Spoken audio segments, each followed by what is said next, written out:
Well, welcome everybody. So, this is actually officially my first building centered video. So, it's not exactly a tutorial, but I will be walking you through basically the steps I took and the kind of methods I implemented as I went through the video. I hope you enjoy it. So, if you look right here, what I'm doing is I'm actually leveling the dirt in the area in which I want to build my longhouse. The method I like to use here is set up a bunch of workbenches, get a stone cutter, and lay down some stone foundations to get an idea of what's level. And from there, I'll be able to beat down the ground a bit, at least close to level, and then I'll take out a hoe and I'll use the leveling function of the hoe to actually flatten it out as much as I can while standing on the foundation. And that's important because when you're standing on the foundation, that is a level surface. So the ground, therefore, will be as level as it can be based on where you are standing.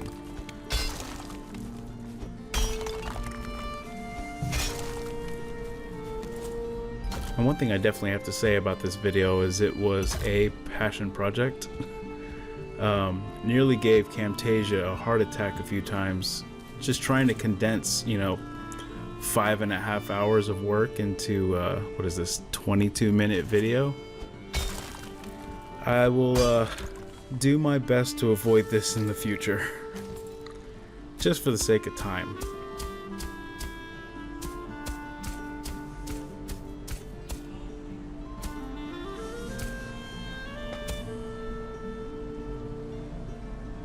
Now, an interesting mechanic in Valheim is that you're not able to build any tunnels. So actually, if you hit a lower area of a hill, the rest of that ground above the section you hit will just disappear. So no underground bases that we can make. I believe there are some prefabs later on that are underground. They do look pretty cool.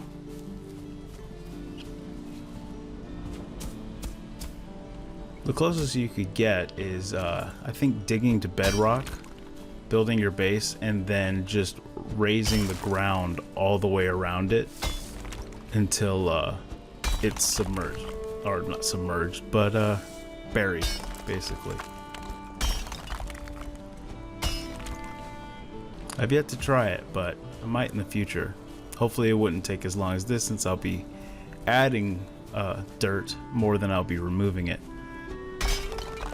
We're coming up on the last leg here. This is about the last section of earth that needs to go away. And once this is cleared up, we can actually pick up all of our stone foundations, and then comes about 2 to 3 hours of just farming wood. It's ridiculous, but definitely well worth it.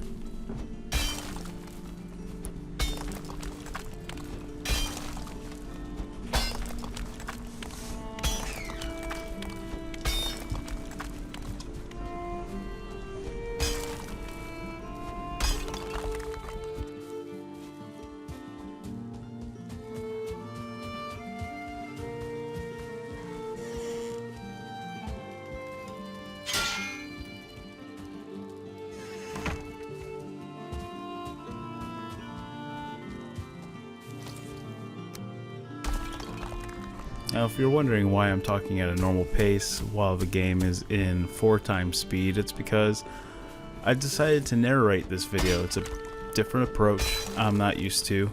Normally I just do the stream of consciousness while playing and just chop that up and keep the things I say with the things I'm doing. So this is a bit different.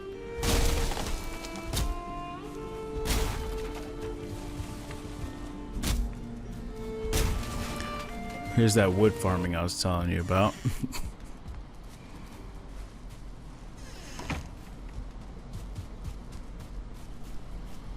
I got about a cart and a chest full of wood. So that was actually a really good start for me. it's only towards the end of building my longhouse that I actually had to run out and grab some more wood. But the bit I farmed early on, it really stretched for a while. So right here we're going to be laying down the foundation. You might see me counting as you watch me build it, because I actually did do my best to make it 24 by 8, I believe. And the reason for that is there is a midsection to longhouses that is farther out than the right and left sides of the building, and I wanted to be able to accommodate that evenly with an 8 tile section. So that middle section is 8 tiles, and then the right and the left are both 8 tiles as well.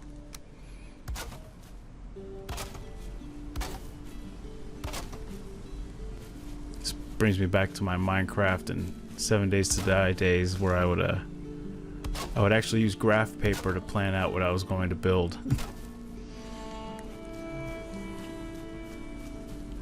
This one not so much. I had a pretty good idea in my head. I didn't have to do too much pre-planning. So that's the foundation. The next thing we're gonna have to do is actually put in some support pillars. I did not plan for that, so I had to go to the Black Forest to get some core wood, and as you can tell, the skeletons didn't like that very much. But too bad for them.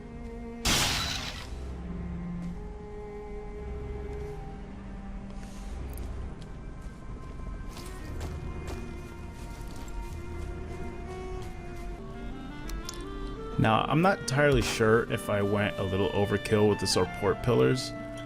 For the function of the support pillars themselves within the game, it's probably too many, but it actually did help me to get the aesthetic I wanted. Just to have, because there's going to be some stonework in the building, but I did want to have more wood showing than the stone. Just because I like the aesthetic of that better.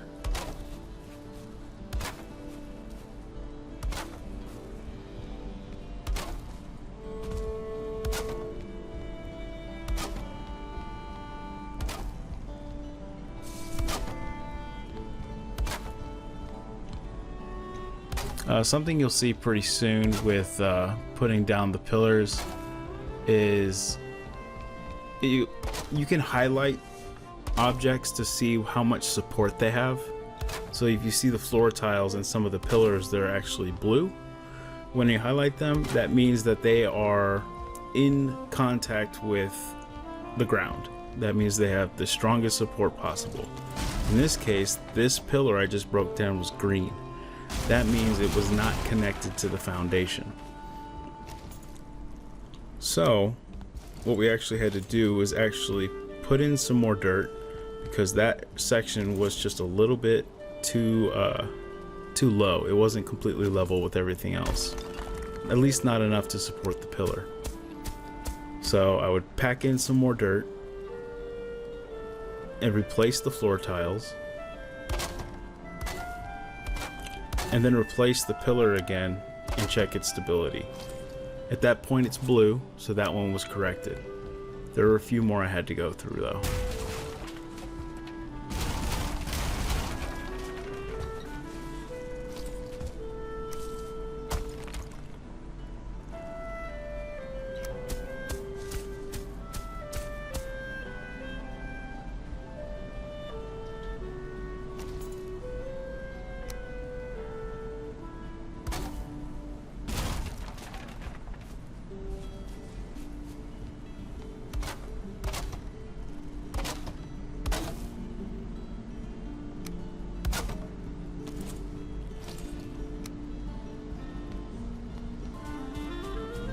So anyway, after putting in the pillars, this is what we're looking at. Some nice bare bones. Definitely a good start to where we can start putting in the walls and really start bringing shape to this longhouse. For the first set of walls, I wanted to go with stone. One, it's going to have a nice aesthetic once it's done. Two, it's actually going to be much better to defend with, because monsters are going to have a little bit harder time chewing on the stone than they would the wood. And I'm at the point where I can get raided by swamp creatures, and even with my full set of bronze, they're a lot to handle at the moment. This will help with that a lot. Now, I didn't get raided during the process of making this video, because anytime I went to sleep, as you'll see here, I would put down a bed and then I'd immediately break it, because I believe the invasions from the monsters is keyed into your spawn point. If you destroy your bed, your spawn point goes away.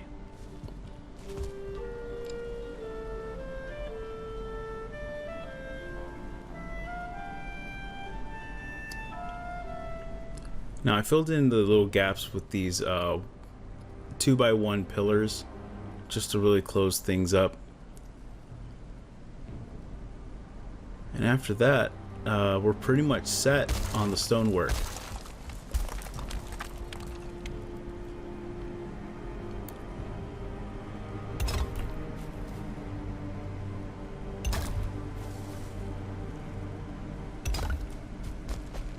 So now the second tier, we're doing the wood, because I like the aesthetic of having the half wood, half stone on the walls. And in general, it's just very pleasing to the eye. Now with the stone, the pillars don't really show through from the outside of the building, but with the wood sections, you can see the pillars in between. It just looks really cool.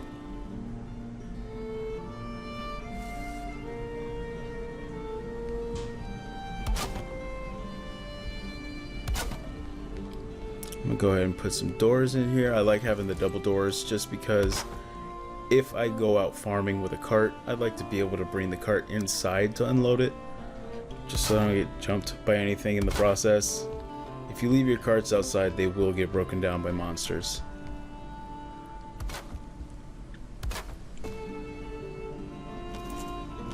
And now that we got the walls in place, we're gonna go ahead and work on the roof.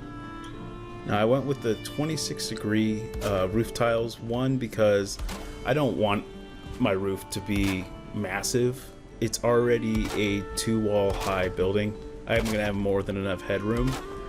And with this, I can also walk on the 26-degree roof tiles. With the 45-degree roof tiles, you just slide right off. You can't stay on those things.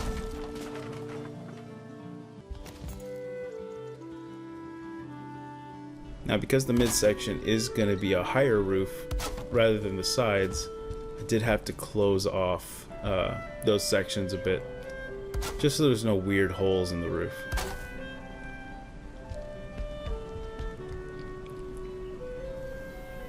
Now, because the archways do meet up in the middle pretty nicely, I didn't have to worry about bringing up the pillars just yet. That's actually going to come in the next step when I fully close in the roof.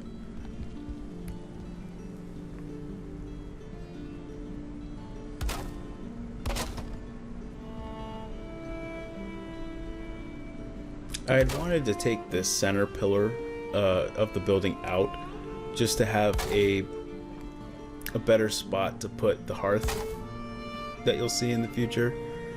But since I had to also create a chimney for said hearths, I actually had to keep the pillar there, or else I would have not been able to support it. And now things are coming along. We got a good framework. Time to just fill in the roof tiles.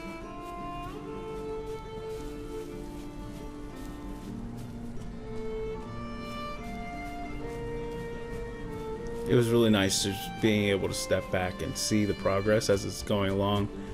It keeps me going, especially when stuff like this takes forever.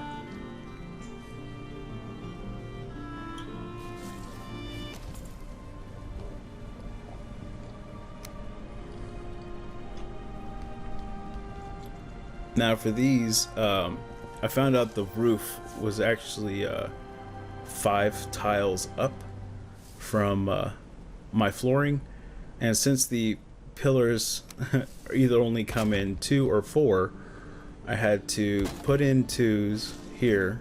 Excuse me, they're not 5 high, it's 7 high. Excuse me, 7 meters high. I had to put in basically a 4, a 2, and then this weird square-shaped 1 block pillar. I might make some adjustments to make that look a little more fitting, but for the purpose of this video, it definitely worked.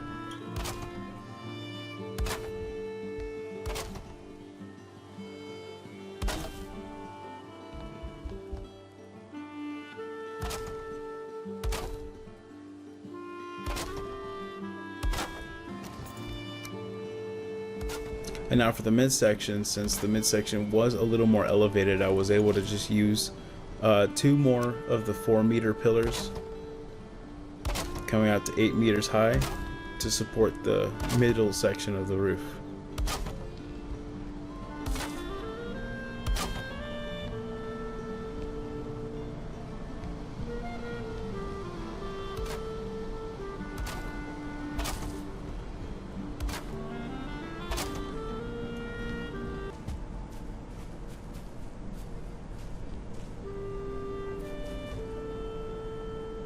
And there we go. Now it still looks a bit plain to me, so I did end up keeping things going. After this point, it just didn't really have that effect yet.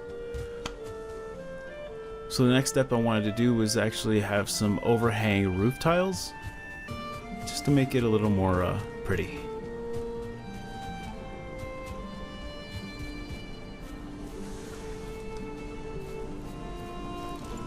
And as well as an archway for the main approach to the building.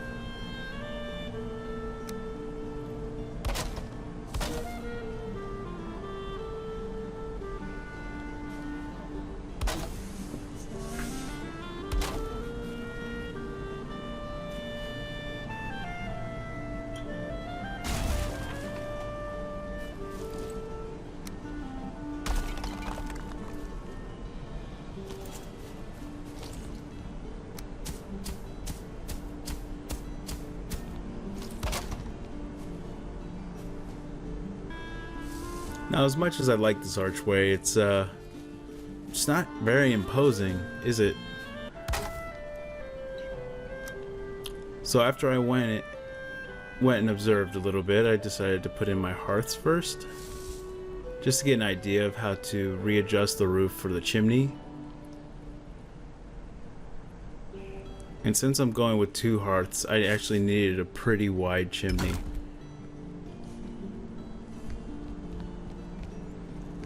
Because let's face it, an unventilated Viking is a dead Viking.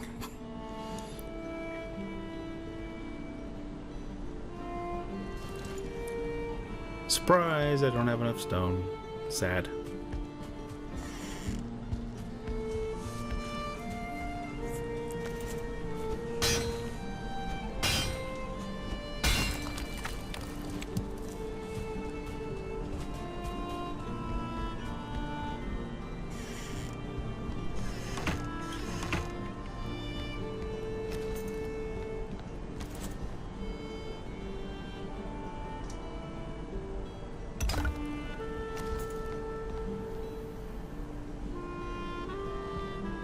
Really starting to look like a home. I'll at least have somewhere to get dry and stay warm.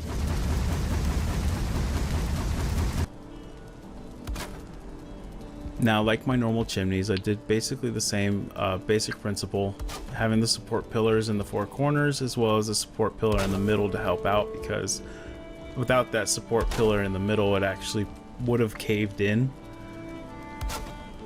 And it just wouldn't have been a very useful chimney.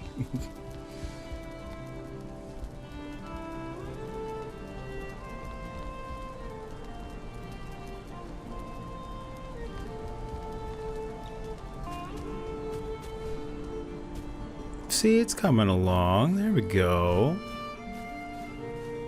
A little less basic looking. Now the next phase is actually going to be putting some trim around the building. I don't like the way the ratty ends of the roof look. So as well as on the deck, I actually put some horizontal support pillars around the deck to just make it look more complete, more finished.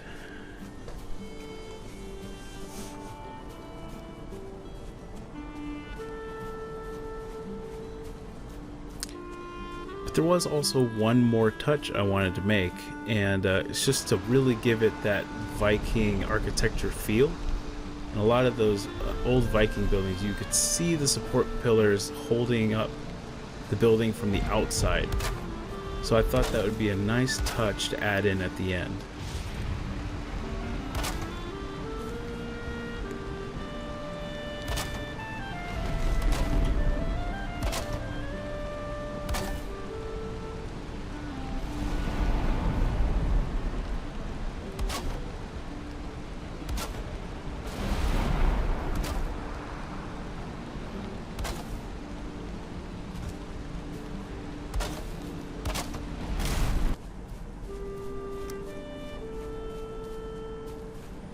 There's that trim I was talking about.